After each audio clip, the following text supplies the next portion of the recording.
All right, class, settled, get to your seats. Let's get started. Sid, I hope you brought enough bubblegum for everyone. If not, put it away. Mr. Proselyus, kindly take your seat and leave Leslie alone. She has enough trouble focusing without your help. And no, Mr. Tramp, I neither know nor care what happened to your homework. I'll just mark it not done as usual. Right, so, to review. In Unit 1 of this class, we discussed the different types of magic, which I expect you all to remember, as it will be on the test. Unit 2 was a discussion of the main theme of this semester, thaumaturgy, with a focus on Egyptian and Mesopotamian magical usage. Unit 3 was, of course, Kabbalah and Jewish mysticism, and Unit 4 presented the general history of magic from about 100 BCE to the 1800s CE. Correct? Everyone with me so far? Yes? Good? Good. No, Mr. Tramp, you may not be excused. No, I do not believe there is such a thing as a pencil emergency, Mr. Tramp. No, I'm moving on now. Please stop chewing your eraser. Now, no doubt you will recall we said we would discuss key figures in the history of magic from the 18th, 19th, and 20th centuries.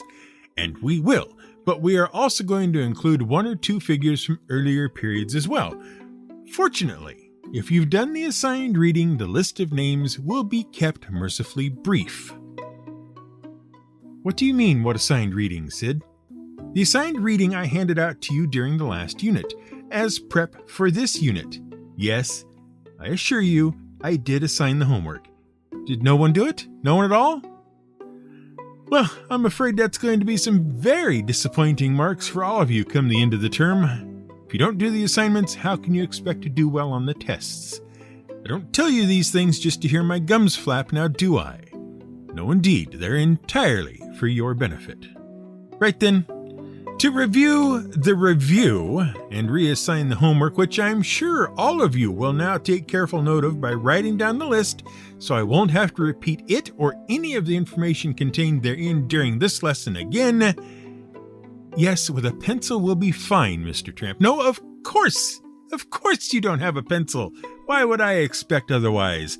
Miss Leslie, if you could, yes, thank you. Important information about the history of magic. Yes, a piece of paper for him as well. Important information about the history of magic, the items involved in magical practice, and the significant people associated with it can be found by reviewing the following resources previously covered in this class. Pencils ready. Amulet, Alchemy, Catoblepes, Chalcedony, Dragons, Ether, Glass, Glue, Golem, Gorgon, Haunted House, Hermes, Hollow Earth, Malebranche, Magic Potions, Marco Polo, Mirror, Oracle, Pliny, Quicksilver, Scimitar, Scroll, Spectacles, Spiritualism, Theosophy, Unicorns, Werewolf, and Zaratan. And while you're at it, you'd better review the 4 lessons immediately preceding this one as well. That should be enough to fill in the major gaps. You can, of course, put in some extra work and get a fuller picture, but somehow I suspect you will not. Now, I expect you to have all that read by the next time we meet. Yes, Sid, it's important. No, Mr. Proselyus, there's no Cliff Notes version. You'll just have to do the work. Mr. Tramp, should I mark you absent now, or hope to be pleasantly surprised on the day? I'm sorry if it interferes with your dog petting schedule, Miss Leslie. You'll simply have to buckle down and do it, won't you? If you'd all done it when I told you the first time, it wouldn't seem nearly so bad now, would it? You've only yourselves to blame. No, Mr. Tramp, you won't be allowed to summon a demon to attend class for you, I'm afraid. You aren't the Faust to try it, you know. Class dismissed.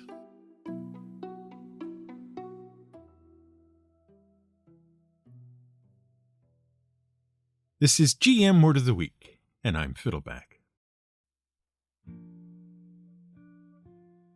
Now, presuming you've done your catch-up assignments, we can move on and look at some of the important other figures in the history of magic.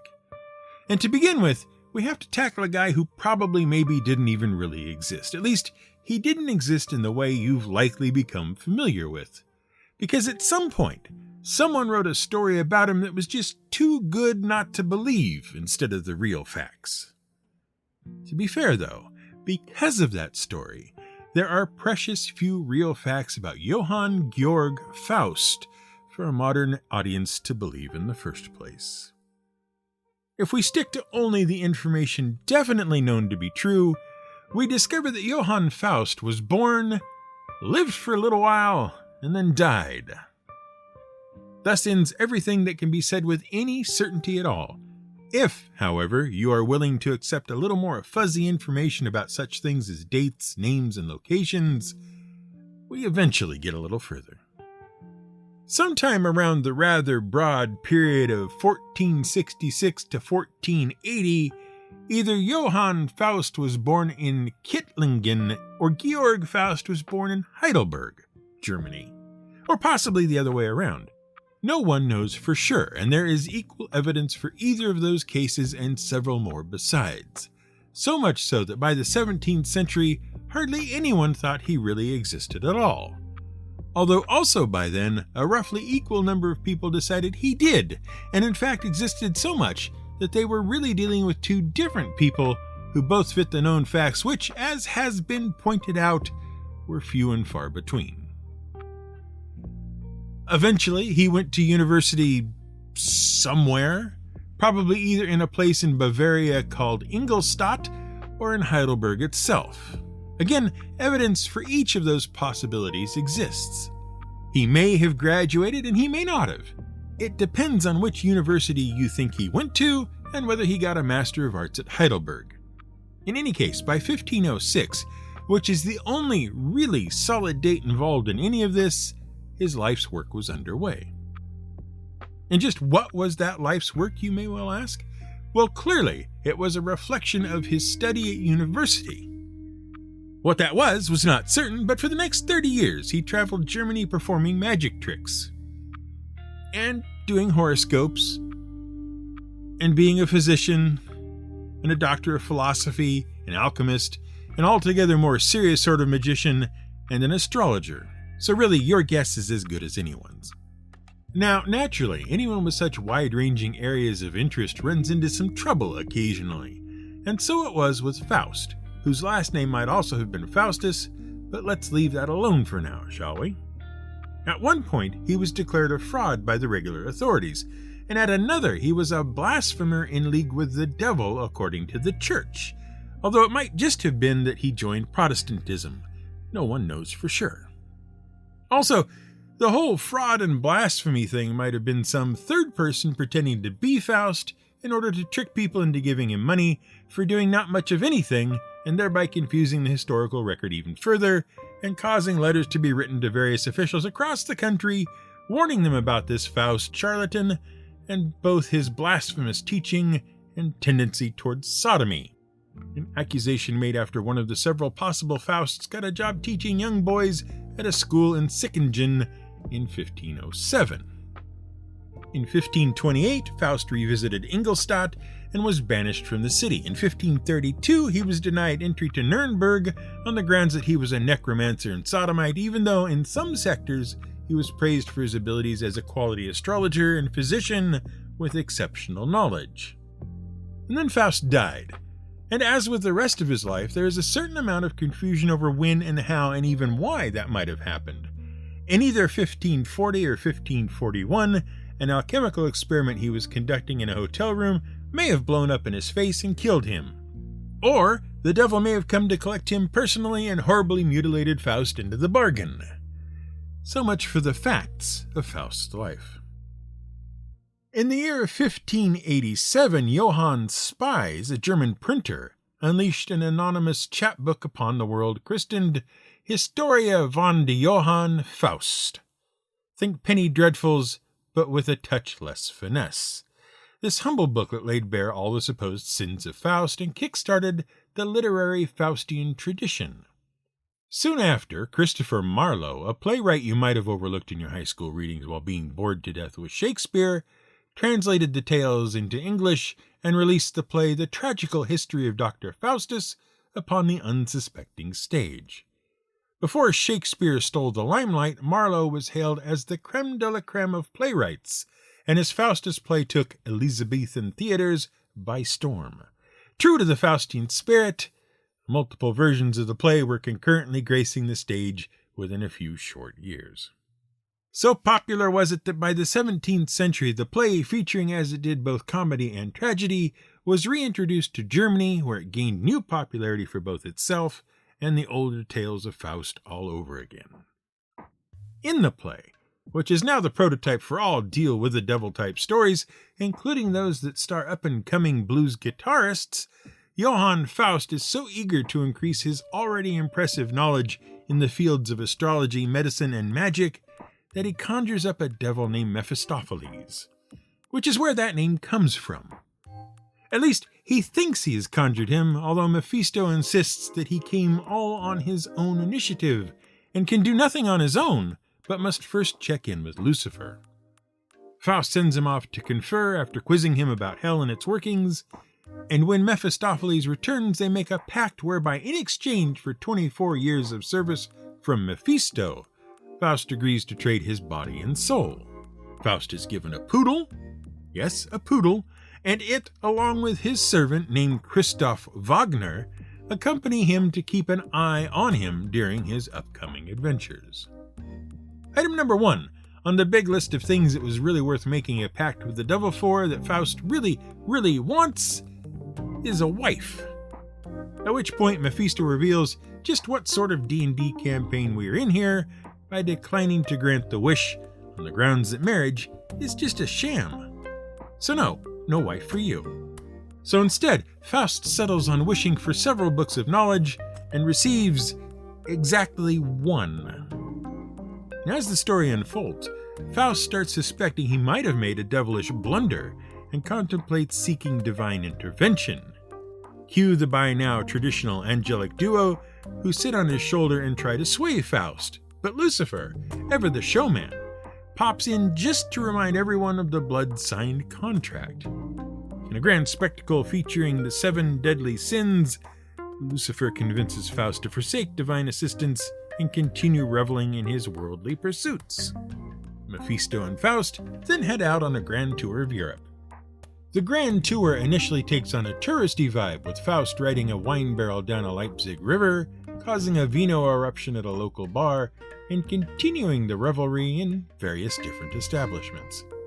But then they show up in Rome, and Faust is called before the Pope, where he conjures up Alexander the Great and his lover, torments a knight for being a heckler, and then wanders off to play tricks on a horse dealer before dropping in on a sultan in Constantinople and arriving unannounced in the court of the Kaiser in Innsbruck. So much fun is being had by Faust that he hardly notices that 16 years of his contract have slipped by.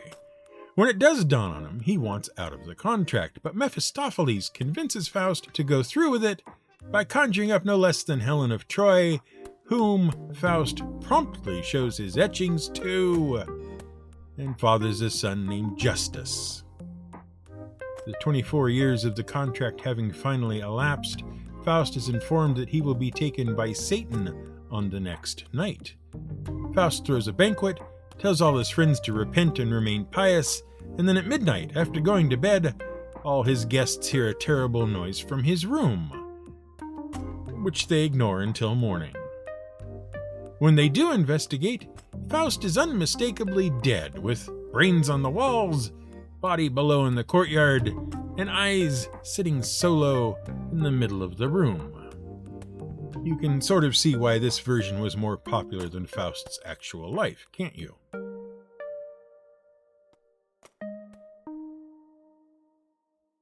Now, that's all well and good, but it doesn't really help explain how Faust fits in with our history of magic, and what makes him such an important figure that he gets practically the whole episode to himself. Starting about 1501, a number of magical grimoires were published by Faust that contained magical instructions for accomplishing particular feats. These books were quite the thing, just the sorts of guides to magic that anyone taking up the practice might need to really get things done and make an impression on the magical community.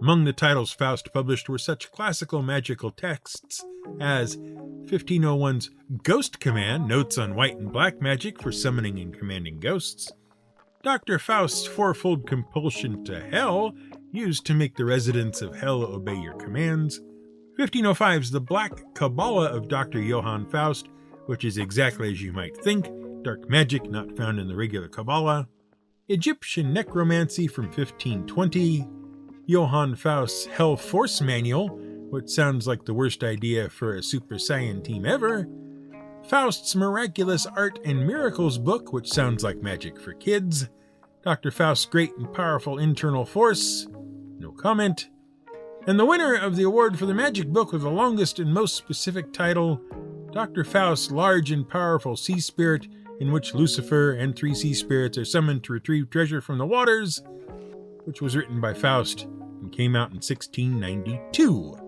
no less than 150 years after the man had already died. Which is, of course, the problem with the whole batch of grimoires. None of them were actually written by Faust. None of them even came out while Faust was still alive. None of them, in fact, came out when they said they came out, because, you see, actual Faust was long gone.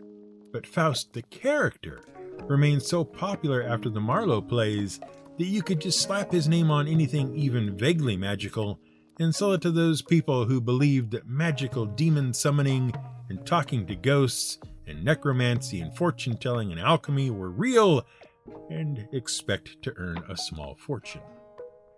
Several came out in the late 16th century during the German folk book tradition, but several others came out as late as the 18th century, still purporting to be actual texts by the actual Dr. Faust.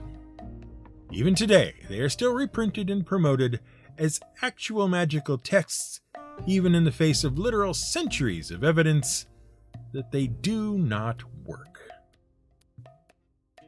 And that is Faust's legacy and contribution to the history of magic, getting a bunch of people, well-known people in some cases, worked up about magic enough to think that it might be true and might actually work and maybe could give you access to power and fulfill wishes.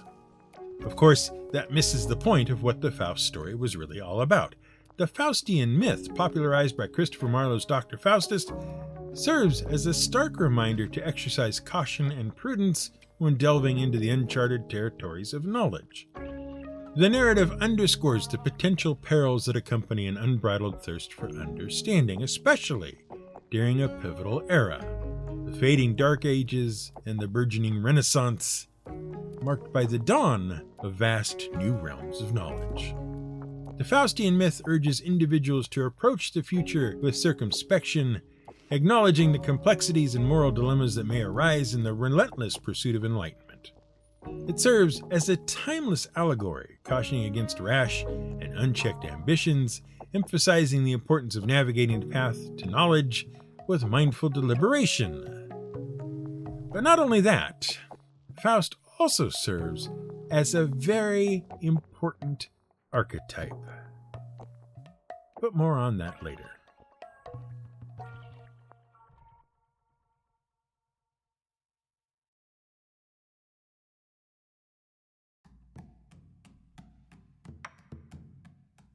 Thanks for listening to this episode of GM Word of the Week. I trust you found it not only entertaining, but perhaps even snagged a couple of intriguing nuggets of information. Your presence here adds that extra dash of awesomeness to the mix. If you want to cast a spell of support, head over to buymeacoffee.com/fiddleback to make both one-time and ongoing pledges. Embark on this journey with us, and together, let's make each episode an enchanting adventure. Don't just listen. Participate. Your magical touch awaits at buymeacoffee.com/fiddleback. Let the quest for knowledge continue. Except, at a reasonable, well-measured pace, and absolutely no meeting with a mysterious stranger at crossroads. This episode comes to you from Fiddleback Productions, researched, written, and produced by Brian Casey. For a treasure trove of additional episodes, visit gmwordoftheweek.com. Music is provided by Blue Dot Sessions, home of minimalist acoustic music for production and pleasure. Visit them at sessions.blue. The stars move still. Time runs. The clock will strike.